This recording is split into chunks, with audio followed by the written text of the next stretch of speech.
আছে অর্থাৎ ফরজে আইন ওইগুলো আদায় করতেই হবে, ওইগুলোর ব্যাপারে কোনো ছাড় নাই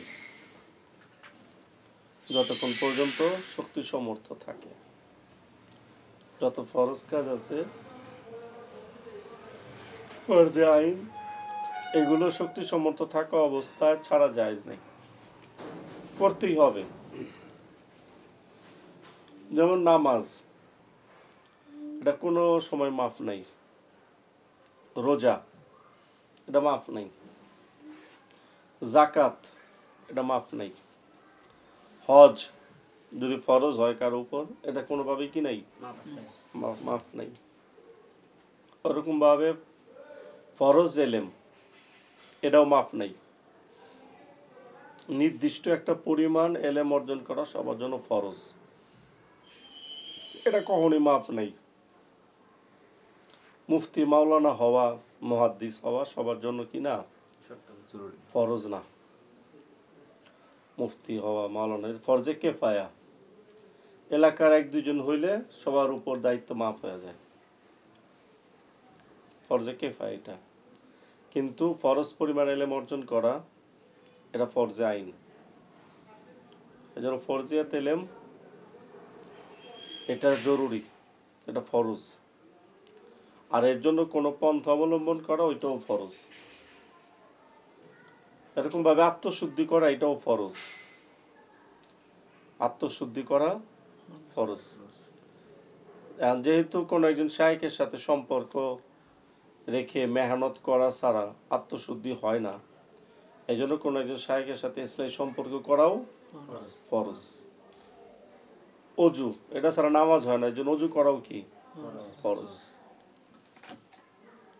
তো যিনি ফরজগুলো আমাদের ইহতেমাম করতে হবে, এটা তাড়াতাড়ি আদায় করতে হবে।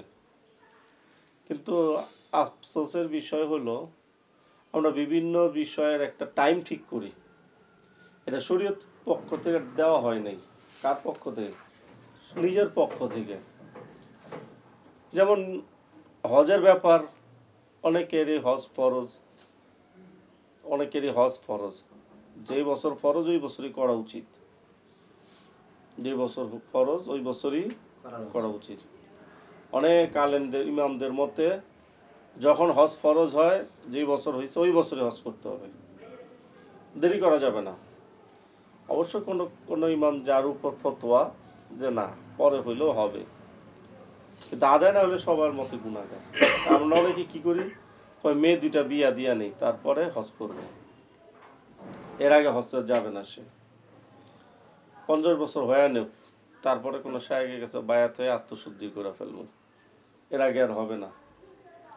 এই যে একটা সময় নির্ধারণ করা হয়েছে, এটার পরিণতিটা খুবই খারাপ এবং ভয়াবহ, খুব খারাপ এবং ভয়াবহ। আর সবকিছুই সহজ, ইসলামের যা আছে সবকিছুই সহজ। লা ইউকাল্লিফুল্লাহু নাফসান ইল্লা উসাহা, এই আয়াতের দ্বারা বোঝা যায় আল্লাহ তাআলার কোনো একটা হুকুম এরকম না যেটা আদায় করতে গেলে জান চলে যাবে, এরকম না, সব সহজ। এখন বলবো জিহাদ, জান চলে যায়, তো ওরা তো জান চলেই যায়। আল্লাহর হুকুমে জান চলে যাবে না, ওরা তো জান চলে যায়।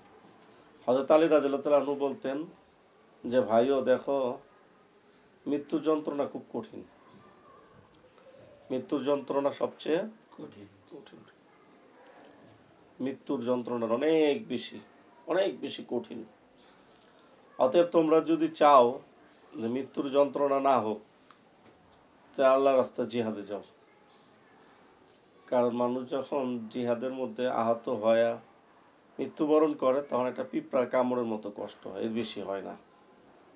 অর্থাৎ মৃত্যু যন্ত্রণা থেকে বাঁচার উপায় একটা, সেটা হলো কি আল্লাহর রাস্তায় জিহাদে যাও।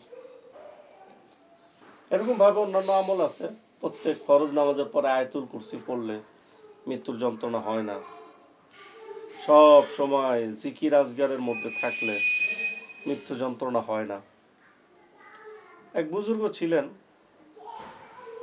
ওনার মনের ভিতরে একটা প্রশ্ন,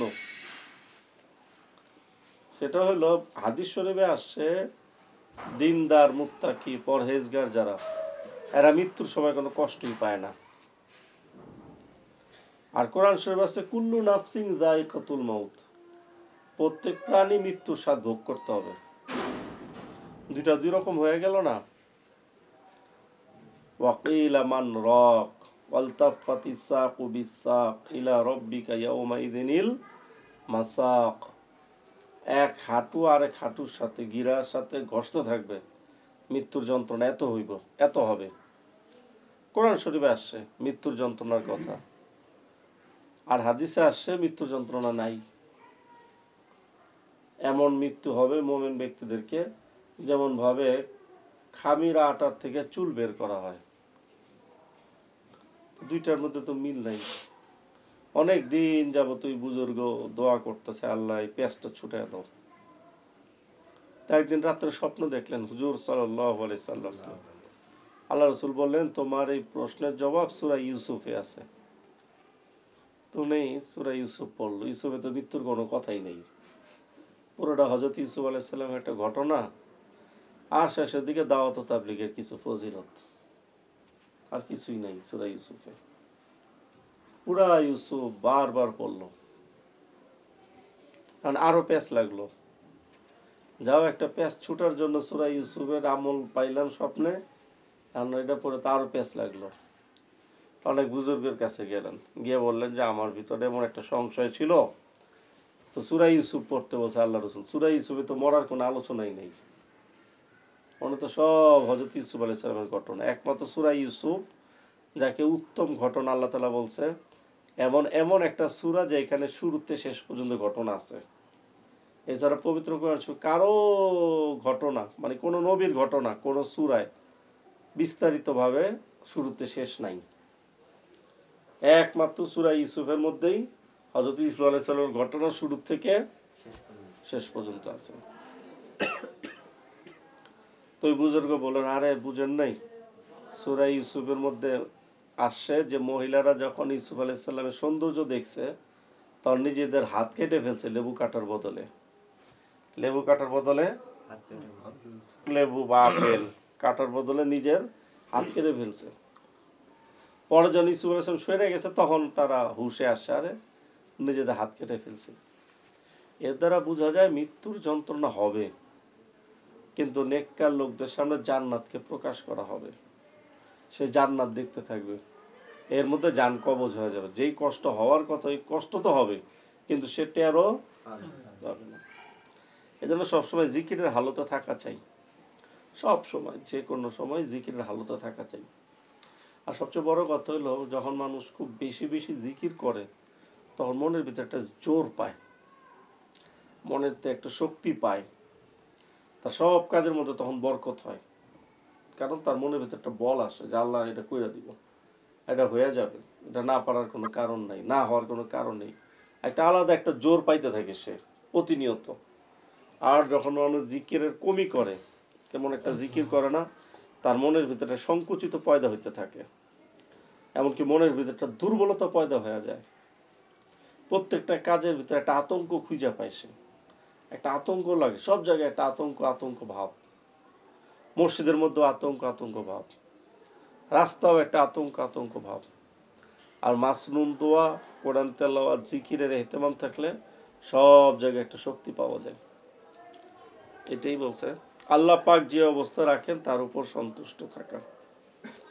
মহিউসুন্নাহ রহমতুল্লাহ আলী বলেন, মনের চাহিদা মোতাবেক হালত সামনে আসলে শুকর আদায় করবে, এতে মহান আল্লাহর সন্তুষ্টি লাভ হবে।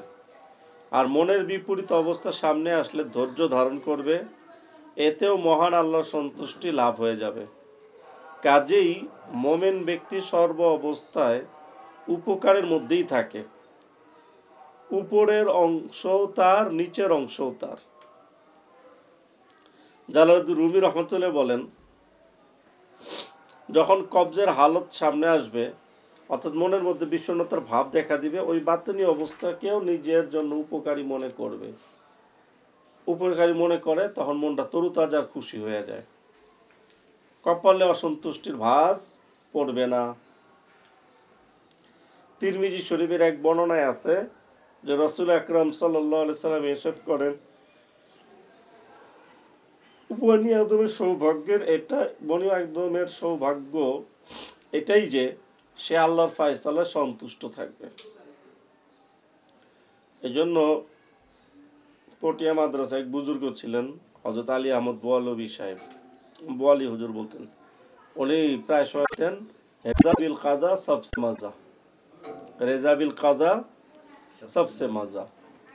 মানে আল্লাহ যেটা করেন ওইটার মধ্যে খুশি থাকা, এটা হলো সবচেয়ে মজার জিনিস। কারণ আল্লাহ যাই করে তাতে আমি সন্তুষ্ট, তাহলে তার কোনো পেই থাকে না। তোকে জিজ্ঞেস যে কেমন আছে, তুমি বললেন আলহামদুলিল্লাহ ভালো আছি, আমি কিভাবে না থাকি, দুনিয়াতে যা সব তো আমার ইচ্ছাই হচ্ছে। আউযুবিল্লাহ, এটা এমন কথা, দুনিয়াতে যা হয় সব ইচ্ছাই হয়। তুমি যা হয় আল্লাহর ইচ্ছাতে হয়, আর আমার কোনো ইচ্ছা কি নাই, আল্লাহর ইচ্ছা আমার ইচ্ছা। দুনিয়াতে যা হইতেছে তা কার ইচ্ছা হইতেছে? আমার ইচ্ছা হইতেছে না, নিজস্ব কোনো ইচ্ছা নাই। আর আমার ইচ্ছাই যখন সবকিছু হয় তখন আর আমার টেনশন কিসের? এই জন্য দুনিয়াতে যা কিছু দেখতেছি হইতেছে সব কিছুর মধ্যে আমার ভালাই আছে, আমার মঙ্গল আছে, এটা বিশ্বাস করতে হবে।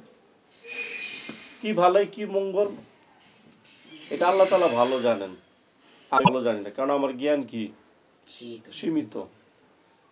আমার কাছে আমার ছোট বাচ্চার অবস্থা যেরকম, আল্লাহর কাছেও আমাদের অবস্থা এরকম। ছোট বাচ্চার ফোড়া হইছে, অপারেশন করতে হবে, ফোড়া কাটতে হবে, রাজি হয় না। ডাক্তার যখন কাটে তখন ডাক্তারের বিষয়টাকে তার কাছে খারাপ মনে হয়, জুলুম মনে হয়। আমাদের অবস্থা এরকম। আল্লাহ তাআলা অনেক কিছু করেন আমাদের ভালোর জন্য।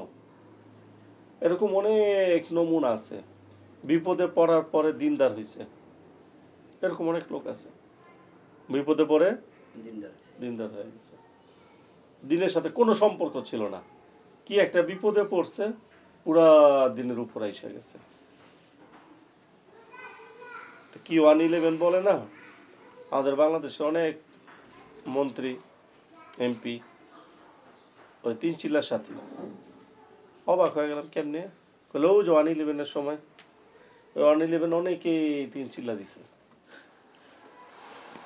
এই যে একটা সুযোগ হয়েছে, আর যাই হোক, হয়তো কখনো ওই চিল্লার একটা তাসির তার ভিতরে আবার একটা পড়তেও পারে। চিল্লা যেহেতু দিচ্ছে, একটা সময় যেহেতু মসজিদে কাটাইছে, বাংলাদেশ অনেক শীর্ষস্থানে সন্ত্রাসীও আছে 3 চিল্লার, যদিও অনেকে বেলাইনে চলে গেছে আবার, কিন্তু ওই যে দিছে তো একটা সময় তো লাগাইছে, একটা সুযোগ আল্লাহ দিছিল, আর সে কাজে লাগাইছে লাগাই না তার ব্যক্তিগত ব্যাপার, কিন্তু আল্লাহ তাআলা তো তাকে একটা ভালো সুযোগ দিছিল। তার মানে সর্ব অবস্থা আল্লাহ তাআলা ভালোর জন্যই আমাদের ব্যবস্থা করে রাখছেন। এটা ব্যবস্থা করতে, এটা একিন করতে হবে। এটা রেকিন করলে সবচেয়ে মজা। আর সবচেয়ে বড় কথা হলো অভিযোগ করেই বা লাভটা কি? এই যে আমার এখন অসুখ, আমি হু হাতাশ করলে কোনো লাভ আছে? এমন হু হাতাশ 50 বার করলে রোগ ভালো হয়ে যায়, বরং হু হাতাশ করলে রোগ আরেকটা বেড়ে গেল। আর হু হতাশ না করে যদি ধৈর্য ধরি, মনে করি আল্লাহ এটার মধ্যে ভালোই রাখছে, তখন রোগ একটাই থাকবে। এই জন্য আমরা এই জিনিসটা অভ্যাস করি। সামনে যেই সময় আসতেছে, এটা অভ্যাস করতে না পারলে মানুষ পাগল হয়ে যাবে, যেটাকে ইংরেজিতে বলে ডিপ্রেশন। আর এই ডিপ্রেশনের একটা যখন চলমান থাকে তখন আরেকটা রোগ হয়ে যায়, ওটাকে বলে হ্যালুসিনেশন। এই সব কিছু হয়ে যাবে। আর আমি যদি আল্লাহকে আল্লাহর কাজার আল্লাহর অবস্থা, যে অবস্থা আছে ওটা যদি উত্তম মনে করতে পারি, এই যদি নামও আমার শুনতে হইব না। কি আর ডিপ্রেশন, কি আর হ্যালুসিনেশন, ওইগুলো আমি জীবনে জানবো না যে কি জিনিস। কিন্তু আল্লাহ তাআলা কি করে নেবেন? বাঁচাই দিবেন। ব্যাস, থাকি না, আল্লাহ রিজিক যা রাখছে ওটা আমি পাইয়াই যাব।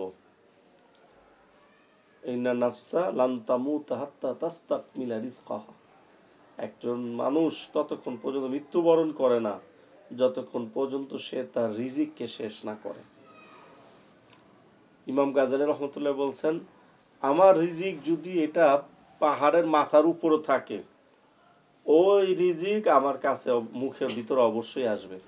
কিভাবে আসবে আল্লাহ ভালো জানেন, আল্লাহ এটা আইনা দিবেন। আর যেই রিজিক আমার নাই, ওটা আমার হাতের মধ্যে থাকলেও আমি খেতে পারবো না। একবার এক বুজুর্গ ছিলেন, বনি ইসরায়েলের এক আল্লাহওয়ালা বুজুর্গ ছিলেন। উনি যে কোনো রিজিক দেখলে বলতে পারতেন যে এই রিজিকটা কার, এই রিজিকটা কার। প্লেটে এনে বলতেন এটা কার, এটা অমুকে খাবে, ওই তো তাই। বুজুর্গদের এক একটা হালত। একবার এক দুষ্টু লোক, ধনী, যারা ধনী হয় এদের মাথার একটু দুষ্টু ভূত বেশি থাকে, বিশেষ করে আলেমুল আমাদের ব্যাপারে, দিনের ব্যাপারে দেখবেন এদের মধ্যে খালি শয়তানি বুদ্ধি। তো এক ধনী লোক একটা ছোলা নিয়ে গেছে, কইছে আচ্ছা আপনি এত কিছু বলতে পারেন, বলেন তো ছোলাটা কে খাবে? তুমি দেখে বলতো সেটা তো একটা চায়না মুরগি খাবে। ও আচ্ছা, আমার বাসার ছোলা এটা চায়না মুরগি খাবে? হ্যাঁ, এটা কয়ে অনেক খত হা করা এমনি খায়, কেমনে যেন মুখে ঢুকাইছে ওইটা এখন নাকের ভিতরে ঢুকে, নাকের আর গলার মাঝখানে ঢুকে বসে রয়েছে। এখন ওইটা যখন জৈমা রয়েছে ইনফেকশনে পচা শুরু করছে। বিভিন্ন ডাক্তার দেখছে, টাকা পয়সা তো অভাব নেই, ডাক্তার দেখাইতেছে, কাজ হইতেছে না।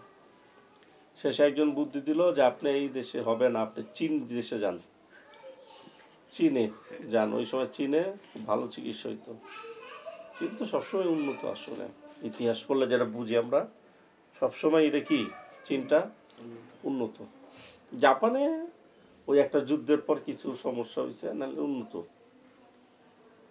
তো চীনে গেছে, তো ডাক্তার কি একটা ওষুধ দিচ্ছে, অনেকগুলো হাঁচি আসছে তার। তো হাঁচি দিতে দিতে এক পর্যায়ে হাঁচির সাথে তার ছোলা বাইরেছে। তো সে আবার একটা মুরগি পালতো চেম্বারে গবেষণার জন্যই। তা হাঁচি যখন দিচ্ছে ওই নাকের থেকে ওটা ছিটা লাগে মুরগির কাছে গেছে, আর মুরগিরা ঠোকর মেরে খেয়ে ফেলছে। তখন সে বুঝছে আরে ঠিকই তো কইছি বুজুর্গ, আমার এই ছোলাটা কার ভাগ্যে আছে, কার রিজিক? একটা চায়না মুরগির রিজিক। তো আল্লাহ তাআলা এটা চায়নাও নিছে, আর ওই রিজিক যার, ওই রিজিক তার কাছে পৌঁছায়ও দিছে। অতএব আমার ভাগ্যে যদি বাহরাইনের যদি কিছু থাইকা থাকে, ওটা আমার কাছে কি আসবে? চলে আসবে। একই করে ওটা চলে আসবে। মালয়েশিয়ার কোনো ফল আমার রিজিকে আছে, ওটা চলে আসবে। কেমনে আসবে ওটা আল্লাহ ভালো জানে, ওটা তো আমার টেনশন না, ওটা তো রাজ্জাকের টেনশন। আজকে আমরা সবাই রাজ্জাক হয়ে গেছি। আমাদের মনে রাখতে হবে আমরা কেউ কি না, রাজ্জাক না, আমরা হলাম আব্দুর রাজ্জাক, রাজ্জাকের গোলাম। আমাদের দায়িত্ব হলো রিজিক খাওয়া, আর রিজিক পাঠানোর কার দায়িত্ব? ওটা রাজ্জাকের দায়িত্ব। এই জন্য ভাই আমরা আব্দুর রাজ্জাক আছে, আব্দুর রাজ্জাকের দায়িত্ব আদায় করি। খানার জন্য আল্লাহর কাছে দোয়া করব, খানা না পেলে সবর করব, খানা পেলে শুকরিয়া আদায় করব, খানা আসলে বিসমিল্লাহ বলে খাবো, খাওয়ার পর আল্লাহ শুকরিয়া আদায় করব। এটা হলো আমাদের জিম্মাদারি। আমরা আমাদের দায়িত্ব আদায় করি, আল্লাহ তাআলা দায়িত্ব আদায় করবে। আমার যেটা দায়িত্ব না, ওই দায়িত্ব আমি আদায়ের জন্য চেষ্টাও না করি, তো দেখবো মজার জিন্দেগিটা তখন কত মজার। আল্লাহ তৌফিক দান করেন।